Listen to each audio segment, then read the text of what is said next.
제가 지난주에 스카솔즈가 쓴 세상이 기다리는 기독교라는 제목의 책을 언급했는데요. 제가 이 책 제목을 보고서 인공지능 챗 GPT에게 질문 하나를 던졌습니다. 세상이 기대하고 기다리는 기독교는 어떤 기독교인가? 그렇게 질문을 했더니 챗 GPT가 이런 답을 보냈는데요. 한번 들어보십시오.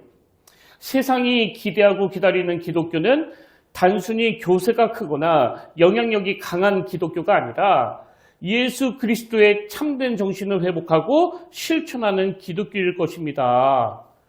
그러면서 그 내용을 쭉 설명하고는 어떤 결론을 내리는가 하니까요.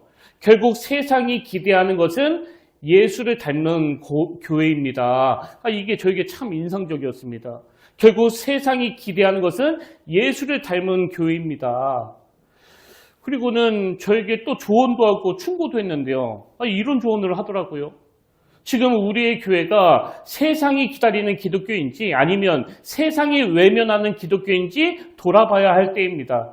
건강한 교회를 꿈꾸며 우리가 어떤 모습을 회복해야 될까요?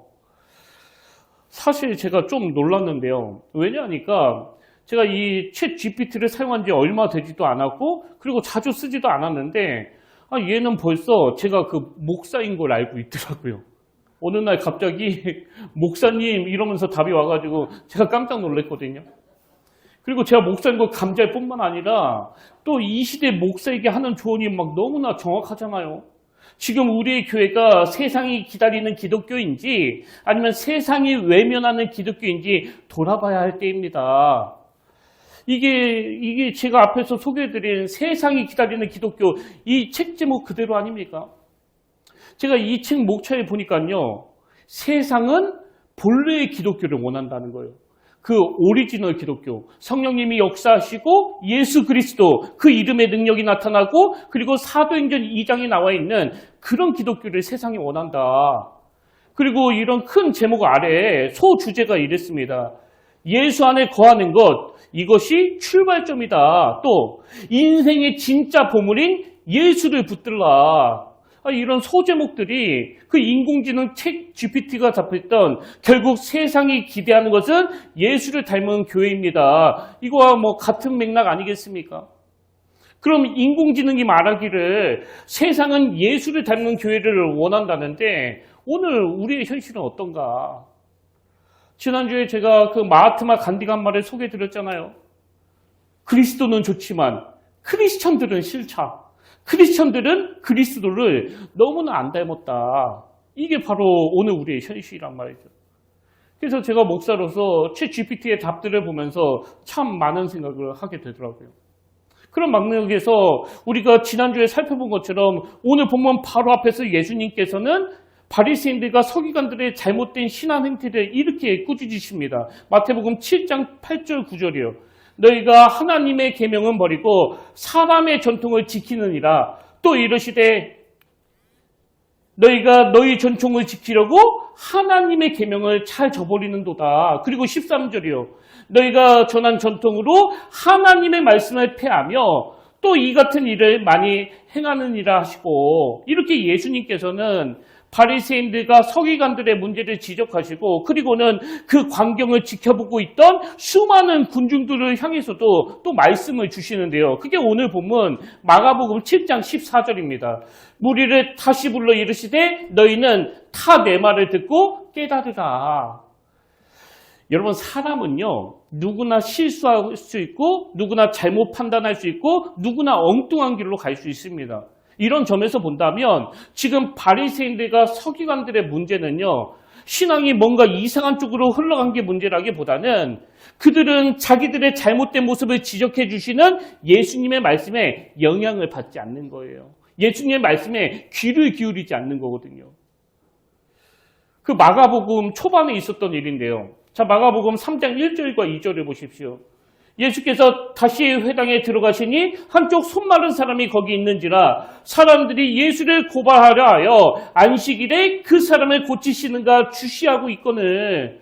그들이 오늘 본문하고 좀 비슷한 짓을 하고 있는 거 아닙니까? 장로들의 전통을 지키는지를 주시하고 있는. 그래서 예수님이 거기에 대하여 설명을 해주시는데요. 자, 3절부터 5절 예수님의 반응입니다. 예수께서 손 마른 사람에게 이르시되 한가운데 일어서라 하시고 그들에게 이르시되 안식일에 선을 행하는 것과 악을 행하는 것, 생명을 구하는 것과 죽이는 것 어느 것이 옳으냐 하시니 그들이 잠잠하거늘 그들의 마음이 완악함을 탄식하사 노하심으로 그들을 둘러보시고 그 사람에게 이르시되 내 손을 내밀라 하시니 내밀매 그 손이 회복되었더라. 그랬더니 그들의 반응이 6절에 나와요. 바리새인들이 나가서 곧 헤롯 당과 함께 어떻게 하여 예수를 죽일까 의논하니라. 지금 예수님은 안식일의 정신을 가르쳐 주시는데 그 접수하지 않아요. 그냥 기분 나쁘다는 거예요. 그래서 저 예수 그냥 죽여버릴까? 여러분 이게 3장에서 있었던 일이라면 근데 오늘 본문은 7장이잖아요. 7장. 이게 뭘 의미하겠냐고요. 이미 앞에서 예수님이 다 설명해 주셨지만 그들은 조금도 바뀌지 않았다는 거거든요. 그래서 우리는요 항상 자기 자신을 돌아봐야 돼요. 다시 말씀드리지만 누구나 실수할 수 있고요. 누구나 잘못 판단할 수 있고 누구나 엉뚱한 길로 갈 수 있습니다. 그런데 이게 심각한 문제라기보다는 이미 생각이 완전히 굳어져서 모태신앙인데 교회에 나오는데 매주마다 말씀을 듣는데 그 예수님의 말씀에 귀를 기울이지 않는 거 이게 참 심각한 문제 아닙니까? 여러분 이게 참 위험한 게요. 이렇게 굳어진 생각으로 예수님의 말씀에 귀를 기울이지 않던 이 바리새인들과 서기관들에게서 아주 치명적인 두 가지 증상이 나타나는데 그 첫 번째 증상이 뭐냐니까 위선적인 신앙입니다. 위선적인 신앙. 자, 그들을 향한 예수님의 지적을 보십시오. 마태복음 23장 25절. 화 있을진저 외식하는 서기관들과 바리새인들이여 잔과 대접의 것은 깨끗이 하되 그 안에는 탐욕과 방탕으로 가득하게 하는도다. 눈먼 바리새인이여 너는 먼저 안을 깨끗이 하라. 그리하면 겉도 깨끗하리라. 그리고는 예수님이 그들의 상태를 어떻게 진단하시느냐. 그 다음 27절 화 있을진저 외식하는 서기관들과 바리새인들이여 회칠한 무덤 같으니 겉으로는 아름답게 보이나 그 안에는 죽은 사람의 뼈와 모든 더러운 것이 가득하도다. 여기 뭐 회칠한 무덤 같다는 게 뭘 의미하는지 다 아시잖아요. 무덤이 막 겉은 너무나 잘 치장되어 있지만 그 안에는 송장이 시체가 썩고 있는 것처럼 너희들이 겉으로 보여지는 그 경건하고 율법을 잘 지키는 것처럼 보이지만 실제로 그 내면은 위선으로 가득 차 있다. 그들의 위선적인 신앙을 아주 강하게 질책하시는 거예요. 그래서 우리가 주님 말씀 앞에 항상 새로움으로 반응하지 않으면요. 이런 위선적인 신앙으로 전락하기가 쉽다는 그 얘기거든요. 그런가 하면 주님 말씀에 귀를 기울이지 않는 그들에게서 또 나타나는 증상이 하나 더 있는데요. 그 두 번째 증상이 뭐냐니까 정죄하는 신앙이에요. 정죄. 자, 마가복음 7장 5절을 다시 보십시오. 이에 바리새인들과 서기관들이 예수께 묻되 어찌하여 당신의 제자들은 장로들의 전통을 준행하지 아니하고 그 부정한 손으로 떡을 먹나이까. 여러분 그들의 이런 비난과 정죄가요 뭐 여기에서만 나오는 게 아니고 막 계속 이어지거든요. 제가 몇 군데만 읽어드릴게요. 마태복음 12장 1절 2절 그때 예수께서 안식일에 밀밭 사이로 가실새 제자들이 시장하여 이삭을 잘라 먹으니 바리새인들이 보고 예수께 말하되 보시오 당신의 제자들이 안식일에 하지 못할 일을 하나이다. 그리고 제가 또 앞에서 인용해드렸던 마가복음 3장 1절 2절이요. 예수께서 다시 회당에 들어가시니 한쪽 손 마른 사람이 거기 있는지라 사람들이 예수를 고발하려 하여 안식일에 그 사람을 고치시는가를 주시하고 있거늘. 지금 장애 때문에 고통당하고 있는 어떤 사람이 그 간절한 마음으로 주님을 찾아왔는데 진짜 이 사람이 치료가 되나? 회복이 되나? 뭐 이런 데는 1도 관심이 없습니다. 어떻게 예수를 내가 고발할까? 주님이 하시는 일에 대하여 무조건 비난하고 무조건 정죄하는 거예요. 그리고 요한복음에도 비슷한 사건이 나오는데요. 자, 요한복음 8장 3절과 4절을 보십시오. 서기관들과 바리새인들이 음행 중에 잡힌 여자를 끌고 와서 가운데 세우고 예수께 말하되 선생이여 이 여자가 간음하다가 현장에서 잡혔나이다. 뭐 자기들의 믿음이 굉장히 좋은 것처럼 얘기하지만 여러분 그들의 모순이 뭐예요? 지금 어떤 여인이 현장에서 간음하는 걸 현장에서 잡았대요. 그럼 그 간음은 혼자 하는 겁니까? 뭐 안 해보신 분은 잘 모르시겠죠. 아니 그 상대방 남자는 어디 갔냐고요. 그 상대방 남자는 풀어주고 여자만 끌고 와가지고 공의를 세우시겠다고 막 비난하고 정죄하는 이게 그들이 지금 완전히 영적으로 병든 상태라는 거 아닙니까? 이렇게 자기 생각과 자기 판단만 의지하고 자기가 만든 그 기준으로 신앙생활을 하게 되면은요, 이런 종교적인 괴물이 되는 거예요. 그런 의미에서 제가 최근에 읽은 책 중에 선에 갇힌 인간, 선밖의 예수 이런 제목의 책이 있는데요. 이 책에 보면 저자 목사님이 자기가 경험한 걸 솔직하게 고백하는 그런 내용이 나옵니다. 이 저자 목사님은 미국 분이신데요. 어느 날 그 뉴욕의 브로드웨이를 걷고 있는데 길거리에서 사는 어떤 노숙자 여인이 다가와서 이분에게 먹을 것 좀 사달라고 그렇게 요청을 한 겁니다. 그래서 이분이 뭐 아무래도 목사님이니까요. 이 여인을 보면서 인자는 머리 둘 곳도 없다는 그 예수님의 말씀이 생각이 나가지고 호의를 베풀었대요. 그래서 빵집에 가가지고 그 식사 대용으로 베이글 하나 또 커피 한 잔을 딱 주문을 하는데 그 노숙인이 중간에 껴들어가지고 하는 말이 자기는 커피는 좋아해서 괜찮은데 베이글은 좀 다른 메뉴로 바꿔주시면 안 될까요? 그러면서 자기는 베이글보다는 달걀 샐러드가 더 좋다는 거예요. 그래서 이 목사님이 뭐 그렇게 하라고 그랬는데 앞에서는 내색은 안 했지만 이제 마음이 슬슬 불편해지기 시작한 거예요. 속으로 막 이런 생각이 일어나는 거죠. 내가 지금 가던 길을 멈추고까지 그 호의를 베풀어서 음식을 주문하는데 왜 이렇게 까다롭게 구느냐고. 아니 내가 뭘 사든지 간에 감사해야지. 막 이런 생각이 일어나는 거예요. 그리고 이 목사님이 계산하다가 좀 당황했던 게 뭐냐 하면 원래 이분이 주문했던 베이글은 57센트밖에 안 하는데요. 그 노숙인이 원한 달걀 샐러드는 $6. 그러니까 10배가 더 비싼 거예요, 10배가. 그래서 이분이 자기가 예상한 것보다 훨씬 그 금액을 초월하니까 이게 말은 안 하지만 계속 이 머릿속에서 그 빈정거림이 아예 캐비어를 사다 드릴까요? 그 캐비어 아시죠? 그 철갑 상어알. 차라리 그 고급 캐비어를 사드리면 만족하시겠습니까? 이런 생각이 일어나는 거예요. 그렇게 불편한 시간이 지나고 이제 주문한 커피와 노숙자가 원했던 그 달걀 샐러드가 나와서 전해주는데요. 그걸 받은 노숙자 여인이 너무나 미안해하면서 이런 말을 하더라는 거예요. 너무 죄송합니다. 사실 제가 지금 이와 잇몸이 상해서 벨글처럼 딱딱한 음식을 씹으면 통증이 극심하기 때문에 부드러운 음식밖에 먹을 수 없어서 제가 그런 요청을 드렸습니다. 그 여인의 사정을 듣고 나니까 방금 전까지 막 속으로 그 빈증거림과 불만이 떠들던 이 목사님이 그 오늘 본문에 나오는 바리새인들과 그 서기관들이 막 떠오르면서 내가 지금 그들처럼 나만의 선을 딱 그어놓고 막 예수님께 들이받고 있는 그런 존재는 아닌가? 그래서 마음이 굉장히 복잡해졌다는 그런 글을 제가 읽었는데요. 여러분 우리가요. 자꾸 겉만 보고 사람을 판단하고 겉만 보고 사람을 정죄하면 이게 점점점 강화가 되는 거예요. 한번 생각해 보십시오.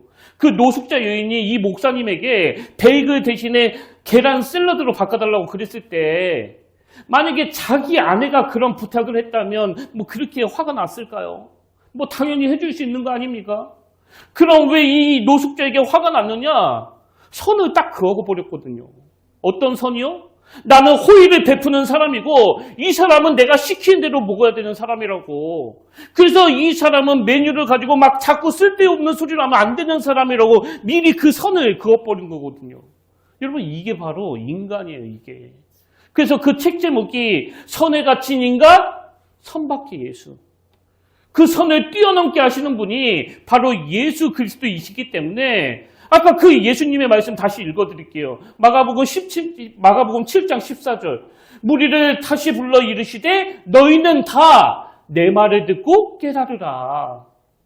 그리고는 그 장로들의 전통이라는 그 선에 갇혀가지고 손을 씻지 않고 음식을 먹는 것에 대해서 막 비난하고 있는 그들의 잘못된 생각을 예수님이 바로 교정해 주시는데요. 그 내용이 그 다음 15절 16절입니다. 무엇이든지 밖에서 사람에게로 들어가는 것은 능히 사람을 더럽게 하지 못하되 사람 안에서 나오는 것이 사람을 더럽게 하는 것이니라. 20절도 마찬가지예요. 또 이르시되 사람에게서 나오는 그것이 사람을 더럽게 하느니라. 속에서 곧 사람의 마음에서 나오는 것은 악한 생각, 그러면서 구체적으로 이 악한 생각이 뭔지를 쭉 부연 설명하십니다. 악한 생각 곧 음란과 도둑질과 살인과 간음과 탐욕과 악독과 속임과 음탕과 질투와 비방과 교만과 우매함이니 이 모든 악한 것이 다 속에서 나와서 사람을 더럽게 하느니라. 여기 맨 끝에 나오는 우매함은 뭐 배운 게 없어가지고 어리석다는 게 아니고요. 제가 주석에 보니까 이 단어는 하나님을 거부하고 하나님 말씀을 수용하지 않을 때 찾아오는 인간의 그 어리석음을 표현한 거라고 설명을 하더라고요. 그러고 보면 우리가 참 우매하지 않습니까? 그래서 여러분, 지금 겉만 보고 판단하는 그들의 잘못된 생각을 예수님이 교정해 주시는 것처럼요. 우리는 매 예배를 통해서 주님의 말씀으로 내 생각이 자꾸 교정이 돼야 돼요. 그리고 말씀 묵상. 여러분, 이걸 교회가 왜 이렇게 강조하고 콰이어 타임, 그 조용한 시간에 왜 말씀을 묵상하는 게 중요합니까? 우리가 하나님이 내 안에 역사하시는 걸 거절하지 않는다면 오늘도 하나님은 우리가 더 큰 그림을 그리도록 계속 말씀해 주시거든요. 사실 아까 그 목사님이 가던 길을 멈추고 노숙자에게 그 정도 정성을 들인 것만 해도 뭐 굉장히 수고 아닙니까? 근데 그 안에서 일하시는 주님께서 자꾸 생각을 교정해 주시니까 자기 내면의 부끄러움을 이 책에 오픈할 정도로 굉장히 깊이가 있는 그런 목회자가 되는 거거든요. 그리고 저도 이런 일을 종종 겪는데요. 뭐 종종이 아니에요. 자주 겪습니다. 주님으로부터 수시로 꾸지람을 듣지만 또 말씀의 교정도 자주 받는 사람이 바로 저예요. 최근에도 어느 유명한 대형교회 목사님이 그 부교육자들에게 막 입에 담기도 어려운 막 그런 욕설을 퍼부어가지고 대대적으로 막 보도가 됐는데요.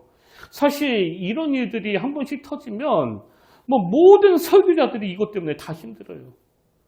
사실 안 그런 분들이 더 많거든요. 뭐 제 주변만 봐도 그런 목사님들 없습니다. 근데 사람들은 TV에 나오는 목사님이 그 정도 인격이라면 뭐 다른 목사님들은 오죽하겠나 이렇게 오해해가지고 뭐 교회 다니려고 했다가도 마음을 접게 되고 또 초신자들은 저런 사람이 목사라면 나는 교회를 떠나겠다 막 그러니까 이 목회자 입장에서는 이게 억장이 무너지는 일이거든요.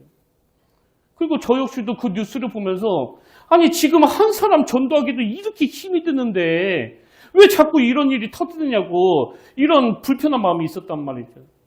근데 제가 지난주에 그 인쇄소 직원하고 있었던 일 말씀드렸잖아요. 하나님은 그 일을 통해서 너는 네가 보고 싶은 것만 보고 듣고 싶은 것만 듣는 사람이라는 이런 메시지를 주셨는데 뭐 제가 처음에는 그 목사님과 관련된 뉴스나 막 녹취록을 들으면서 굉장히 화가 났었는데요. 계속 그 메시지를 묵상하면서 갑자기 그 일이 저에게 막 두려움으로 다가오더라고요. 왜? 하나님은 너도 마찬가지라는 거거든요. 너도 겉모습만 중요하게 생각하고 네가 듣고 싶은 말만 들으면서 목회하다 보면 언제든지 그런 수치의 자리에 빠질 수밖에 없다. 여러분 다시 말씀드려요. 하나님은요. 당신의 자녀들을 계속 말씀으로 지도해 주세요. 어떤 사람을 통해서 마음 상하는 일을 통해서 억울한 일을 통해서 그리고 또 기쁜 일을 통해서 하나님은 끊임없이 말씀해 주시고 또 지도해 주신다는 사실을 여러분 꼭 체험하시고 기억하시길 바랍니다. 그래서 저는 오늘 우리 평택교회와 또 한국교회가 세상이 기피하는, 세상이 외면하는 공동체가 아니라 정말 세상이 기대하고 기다리는 그런 공동체가 되기 위해서 절실히 추구해야 되는 두 가지 회복운동, 이걸 좀 나누고 싶은데요. 자, 첫 번째로 우리가 추구해야 될 운동이 뭐냐? 예수님 말씀의 회복운동이 필요합니다. 예수님 말씀의 회복운동. 본문 14절을 다시 보십시오. 무리를 다시 불러 이르시되 너희는 다 내 말을 듣고 깨달으라. 여러분 이게 왜 중요한가 하면은 우리 기독교는 자기 스스로 득도하는 종교가 아니라 계시의 종교거든요. 아까 그 찬양 불렀잖아요. 주여 지난밤 내 꿈에 배웠으니. 그래서 우리는요, 살아계신 하나님이 보여주신 것까지밖에 못 보는 그런 나약한 존재이기 때문에 항상 귀를 기울여야 돼요. 너희는 다 내 말을 듣고 깨달으라. 이런 점에서 저는 우리가 이 제자들의 태도를 배워야 된다고 생각하는데요. 자, 17절에 보십시오. 무리를 떠나 집으로 들어가시니 제자들이 그 비유를 묻자온대. 제가 지난주에 바울이 그 다메섹 도상에서 주님을 만난 사건을 언급하면서 그때 바울이 예수님을 막 제대로 만난 것 같다. 그렇게 말씀을 드렸는데 여러분 왜 그런 거예요? 뭐든지 자기 판단, 자기 생각으로 하던 그 악한 바울이 주님을 만나고 나서 제일 먼저 그 질문이 나왔거든요. 주님 니시오니까? 주님 무엇을 하오리까? 마찬가지로 오늘 본문에서 제자들도 주님께서 말씀하시는 그 비유를 자기 식대로 해석하지 않고 묻고 있는 거예요. 주님, 이게 무슨 뜻입니까? 그래서 여러분이 오늘 이 설교를 듣고 이 말씀의 의미를 더 깊이 알고 싶으시다면요. 주님께 한번 물어보세요. 주님, 오늘 저 김의수 목사를 통해서 그 전해주신 그 메시지를 듣고 제가 어떻게 반응하길 원하십니까? 그냥 설교만 듣고 끝내면 안 되고 계속 물으셔야 돼요. 주님 무엇을 하오리까? 그래서 골로새서 2장 6절에 보니까 그러므로 너희가 그리스도 예수를 주로 받았으니 그 안에서 행하되. 예수 믿는 사람은요, 말씀은 말씀대로 듣고 자기 마음대로 사는 그런 사람이 아니라 주님 안에서 행하는 그 사람이에요. 그럼 주님 안에서 행한다는 게 뭘 의미하느냐? 그 다음 7절을 보십시오. 그 안에 뿌리를 박으며 세움을 받아 교훈을 받은 대로 믿음에 굳게 서서 감사함을 넘치게 하라. 여러분이 여기 나오는 세 가지 표현을 절대 놓치시면 안 되는데요. 제일 먼저 기억해야 될 포인트가 그 안에 뿌리를 박으며예요. 그 안에 뿌리를 박으며. 왜 그럴까요? 우리 신앙생활의 기초는 예수 그리스도, 그분 안에 뿌리를 내리는 거거든요. 그래서 우리 교회, 우리 교단이 만든 어떤 전통, 우리는 주일날 돈 안 써, 우리는 주일날 공부 안 해, 이런 것도 필요하겠지만, 무엇보다도 우리는요, 항상 주님의 말씀을 기초로 삼아야 돼요, 기초로. 김의수 목사가 이렇게 설교했다, 저렇게 설교했다, 이런 건 하나도 안 중요하고요. 주님께서 어떻게 말씀하셨나. 여러분, 제가 틀리게 설명할 때가 얼마나 많은지 잘 모르시죠? 저만 알아요, 저만. 매 주일마다 이 설교를 다시 들으면서 내가 왜 이 설교를 이렇게 했지? 이게 저란 말이죠. 그래서 예전에는 수정도 하고 영상을 중간에 잘랐다가 붙이기도 하고 별의별 짓을 다 했는데요. 요새는 안 하고 그냥 넘어가요. 왜? 수정할 게 너무 많아가지고. 의심스러울 때는 저를 믿지 마시고 성경을 믿으시기 바랍니다. 말씀이에요, 말씀. 그리고 7절에서 놓치지 말아야 할 두 번째 포인트가 세움을 받아. 세움을 받아. 이 7절을 현대인의 성경으로 보십시오. 그분 안에서 깊이 뿌리를 받고 그 다음에 그분을 기초로 여러분의 인생을 뭐 한다고요? 건설하는 거예요. 건설하는 거. 여러분 우리는요. 완성된 게 아니고 지금 계속 세워져 가는 겁니다. 그래서 만약에 안 믿는 사람들이 여러분을 보고 당신은 예수 믿는 게 왜 그 모양이냐 그런다면요. 이렇게 말씀하세요. 미안하다. 근데 나 지금 공사 중이라고. 나 아직 완성된 게 아니라고. 앞으로 더 나아질 거라고. 그러면 말씀에 뿌리를 둔 여러분들이 이 말씀 그대로예요. 그분을 기초로 여러분의 인생을 건설하며. 제가 종종 후배들에게 하는 말이 이거거든요. 우리가 목사로서 완성하지 못하는 건 그건 부끄러운 게 아니다. 그러나 성장하지 못한다면 작년에 우리의 인격과 올해의 우리의 인격이 똑같다면 그건 굉장히 부끄러운 거다. 우리는요. 건설해 가는 거예요. 건설해. 어제 기초를 두고 그리스도의 말씀에 뿌리를 두고 그리고 마지막 세 번째로 우리가 놓치지 말아야 될 포인트가 교훈을 받은 대로. 이것도 현대인의 성경으로 보십시오. 그분 안에 깊이 뿌리를 받고 그것을 기초로 여러분의 인생을 건설하며 그 다음에 가르침을 받은 대로 성장이 어떻게 이루어진다고요? 가르침을 통해서 말씀 묵상을 통해서 이루어진다는 거거든요. 저는 오늘 예수 믿는 여러분들이 어떤 전통보다도 주님의 말씀에 기초를 두고 주님 말씀으로 건설이 되어 주님께서 가르쳐 주시는 대로 성장하게 되시기를 주님의 이름으로 축복합니다. 그러고 하면 우리가 회복해야 될 절실한 운동이 하나 더 있는데요. 두 번째 운동이 뭐냐니까 예수님의 정신의 회복 운동입니다. 예수님 정신의 회복 운동. 본문 8절을 보면 예수님이 바리새인들과 서기관들을 이렇게 꾸짖으시잖아요. 너희가 하나님의 계명은 버리고 창노의 전통을 지키느니라 이렇게 꾸짖으시고는 예수님이 그들이 지켜야 될 하나님의 계명을 딱 두 가지로 요약을 해 주시는데요. 그게 마태복음 22장 35절부터 나옵니다. 그 중에 한 율법사가 예수를 시험하여 묻되 선생님 율법 중에서 어느 계명이 크니까 잘 들어보세요. 예수께서 이르시되 내 마음을 다하고 목숨을 다하고 뜻을 다하여 주 너의 하나님을 사랑하라 하셨으니 이것이 크고 첫째 되는 계명이요 둘째도 이와 같으니 내 이웃을 내 자신같이 사랑하라 하셨으니 이 두 계명이 뭐라 말합니까? 온 율법과 선지자의 강령이니라. 이게 우리 주님의 요약이에요. 그리고 요한복음 13장 34절에 보니까 새 계명을 너희에게 주더니 서로 사랑하라. 내가 너희를 사랑한 것 같이 너희도 서로 사랑하라. 너희가 서로 사랑하면 이로써 모든 사람이 너희가 내 제자인 줄 알리라. 제가 아까 선에 갇힌 인간, 선밖의 예수 이 책을 소개해드렸는데요. 여러분 누구나 노숙인과 나 사이에 보이지 않는 선을 다 가지고 있습니다. 그래서 너는 내가 주문한 것만 먹어야 돼. 그게 안 되면 막 화가 나는 거거든요. 그렇기 때문에 그게 뭐 정치든 이념이든 뭐든 간에 장로들이 만든 그 선 때문에 막 상처받고 눈물을 흘리고 있는 이런 가슴 아픈 일이 있을 때 우리 할 일이 뭐냐? 에베소서 2장 14절이요.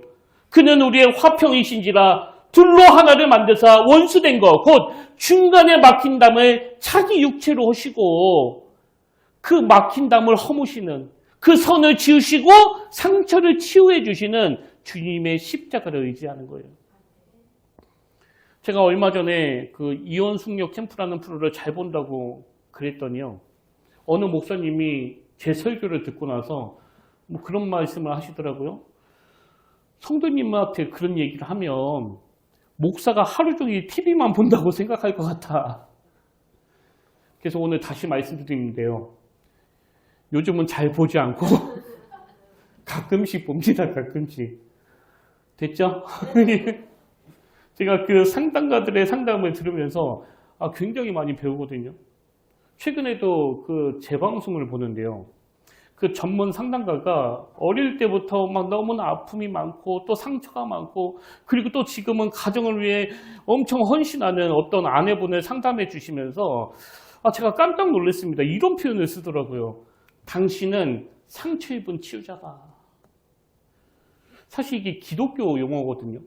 예수 그리스도가 상처 입은 치유자다. 이런 말을 하잖아요. 근데 상처 많은 아내를 향해서 당신은 상처 입은 치유자다. 제가 그래서 깜짝 놀랐는데요. 여러분 혹시 이런 글 들어보셨습니까? 상처가 없는 사람은 없다. 그저 덜 아픈 사람이 더 아픈 사람을 안아주는 것이다. 사실 이건요. 반은 맞고 반은 틀린 말이에요. 왜? 뭐 덜 아픈 사람만 더 아픈 사람을 안아주는 게 아니고요. 더 아팠던 사람도 치유되고 은혜를 받으면 안아줄 수 있는 거거든요.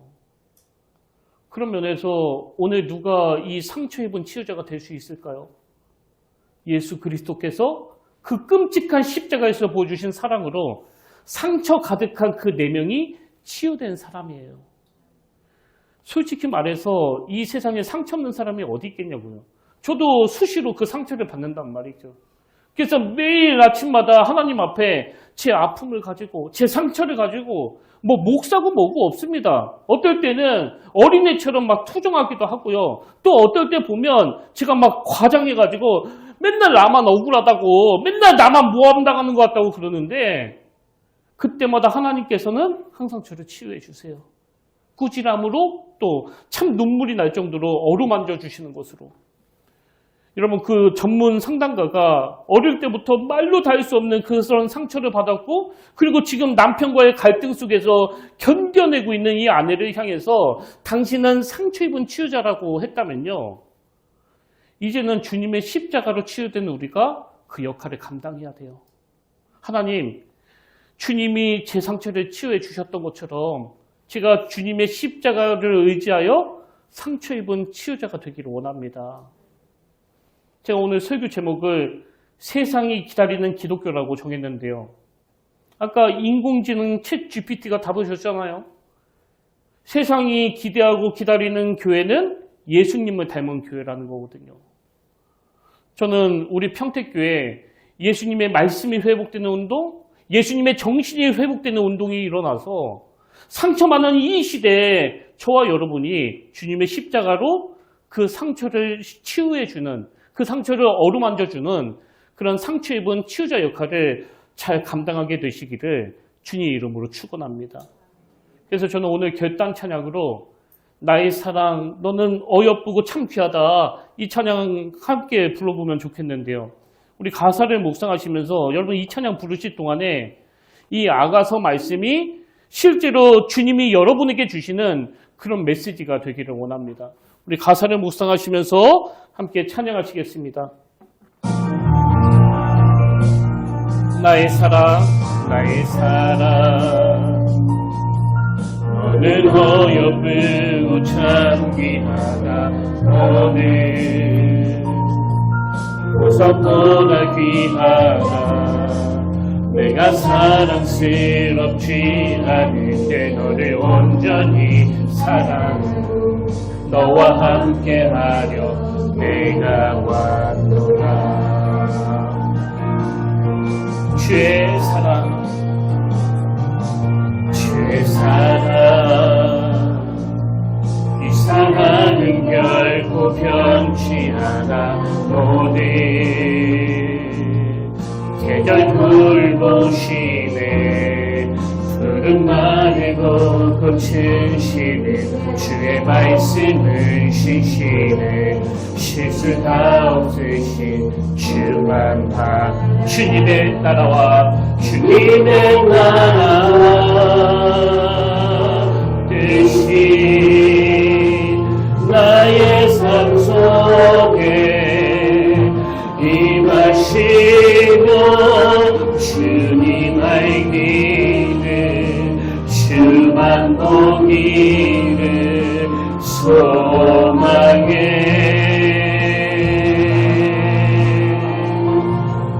거룩히 사랑한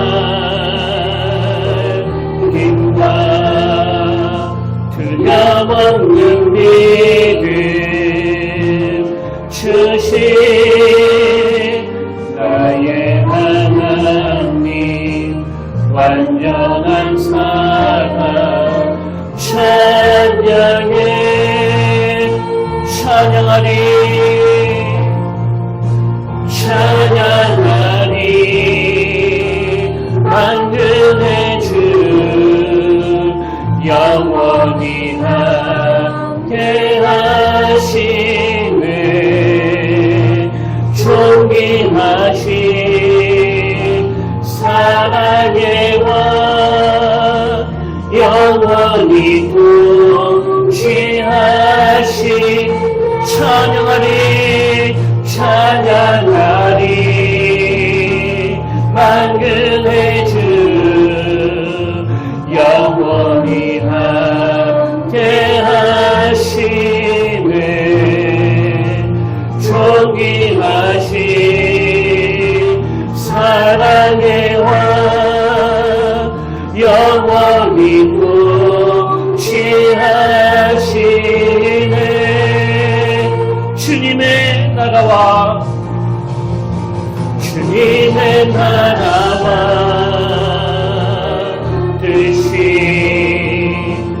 나의 삶 속에 임하시며 주님 알기를 주만 보기를 소망해.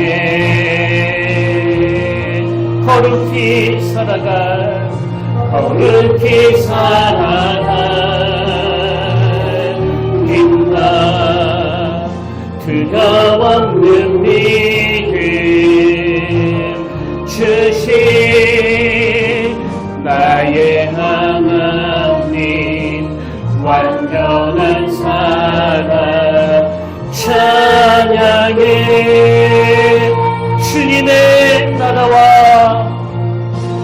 이는 나라와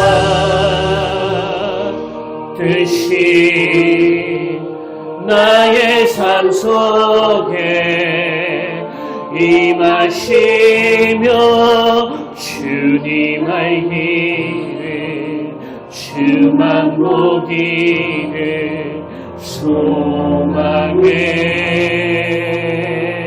거룩히 살아갈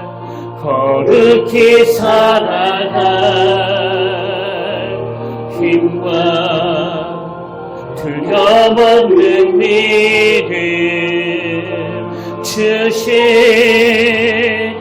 나의 하나님 완전한 사랑 찬양해.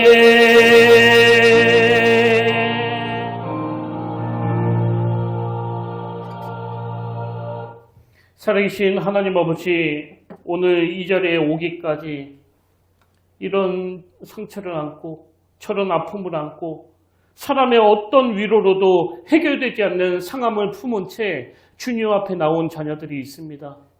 하나님, 사람의 말로는 다 닿지 않고 사람의 손길로는 다 만질 수 없는 그 깊은 상처의 자리는 바로 하나님이 일하실 자리임을 믿사오니 그 상처가 하나님을 만나는 도구가 되게 하시고 그 눈물이 하나님의 은혜가 스며드는 통로가 되게 하셔서 아무도 몰라주던 그 아픔의 시간이 하나님을 더 깊이 아는 시작점이 되게 하여 주시옵소서. 그래서 감당하기 어려웠던 내 아픔이, 내 상처가, 내 눈물이 이제는 누군가를 치유하는 그 재료가 되어 허구한 날 선을 긋고 담을 쌓고 또 갈라져 있는 이 가슴 아픈 현실 속에 그리스도의 십자가를 통하여 막힌 담이 허물어지는 놀라운 역사가 일어나게 하여 주시옵소서. 오늘도 하나님께서는 여전히 우리 삶 가운데 개입하고 계시고 역사하고 계심을 믿사오니 가장 선한 길로, 가장 성숙의 길로, 가장 성장의 길로 인도하여 주시옵소서. 이 모든 말씀 사랑이 많으신 예수님 이름으로 기도드립니다. 아멘. 이제 우리 다 자리에서 일어나셔서 파송 찬양으로 이런 교회 되게 하소서 이 찬양 함께 부르길 원하는데요. 우리 교회가 그리고 저와 여러분의 내면이 예수님을 닮아가는 성전이 되기를 간절히 소원하시면서 이 찬양 함께 불러보길 원합니다.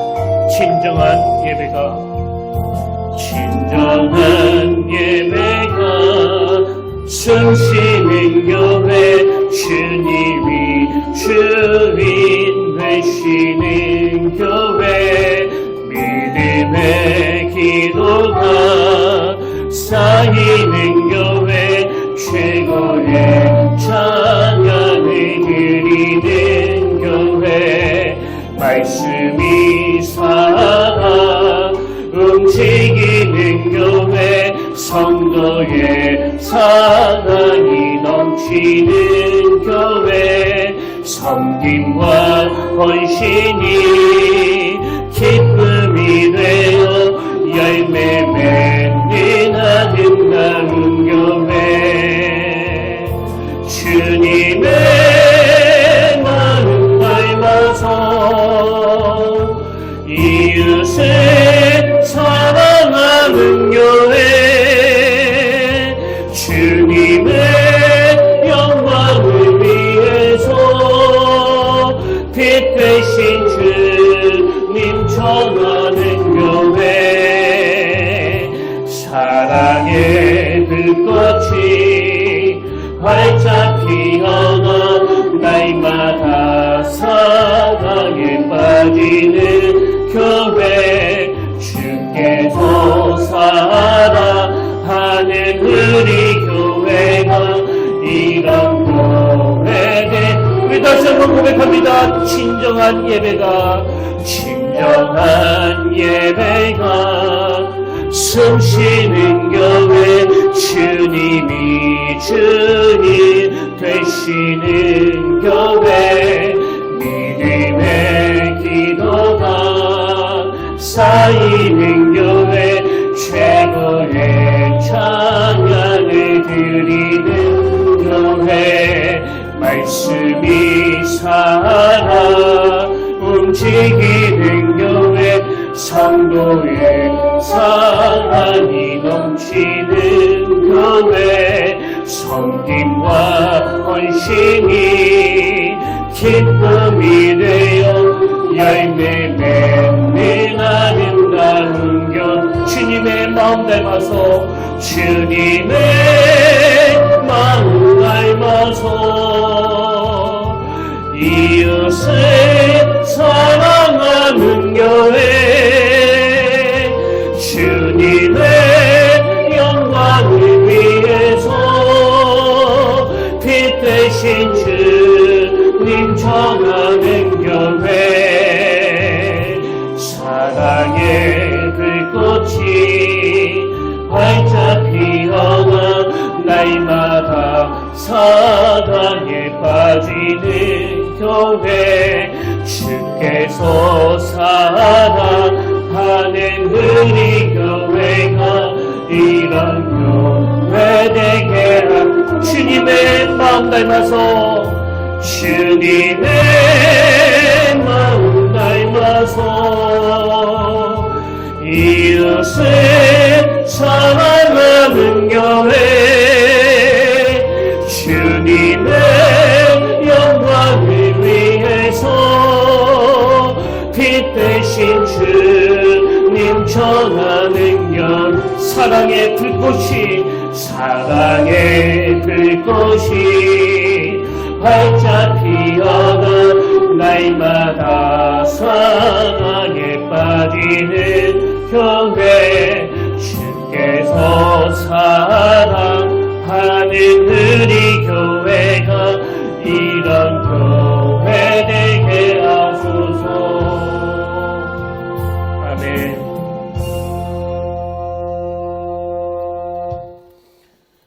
살아계신 하나님 아버지, 교회는 예수 그리스도의 놀라운 사역, 그 치유하시는 그 사역을 이어받은 공동체임을 믿습니다.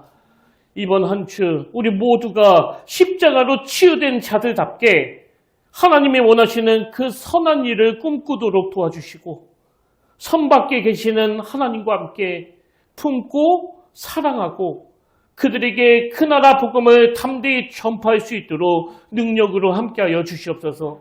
그래서 나이가 젊든지 많든지 주님이 주신 그 사명을 따라 살아갈 때 삶의 목적을 가지고 사는 자가 그 누리고 있는 참된 기쁨과 행복을 우리 평택교회 모든 성도님들이 다 누리도록 인도하여 주시옵소서. 이제는 우리 주 예수 그리스도의 은혜와 하나님 아버지의 담없는 사랑과 성령님의 감동, 감화, 위로, 교통, 충만하심의 역사가 오늘 주신 말씀 마음에 담고 심어도 나도 누군가에게 상처 입은 치유자로 되겠노라고 다짐하며 예배하는 모든 주의 자녀들 머리 위에 지금부터 영원토록 함께 하시기를 간절히 축원하옵나이다.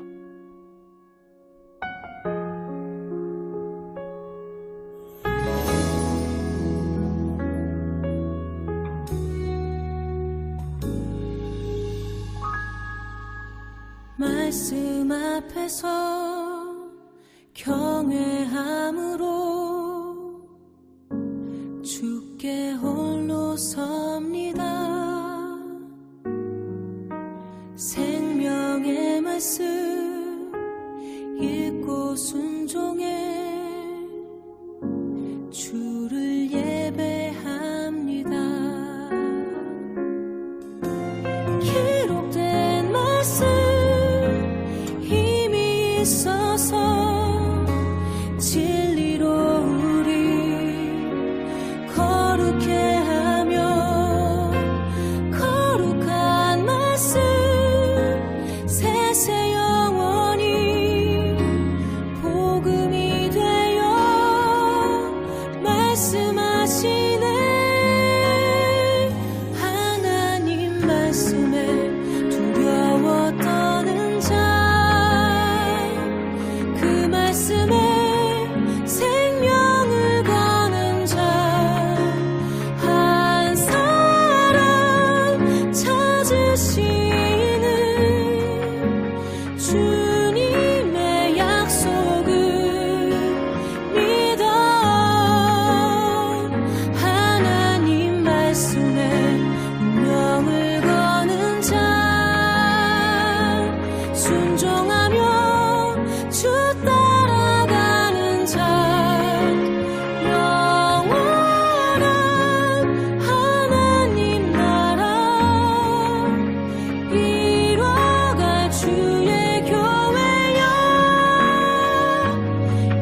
앞에서 경외함으로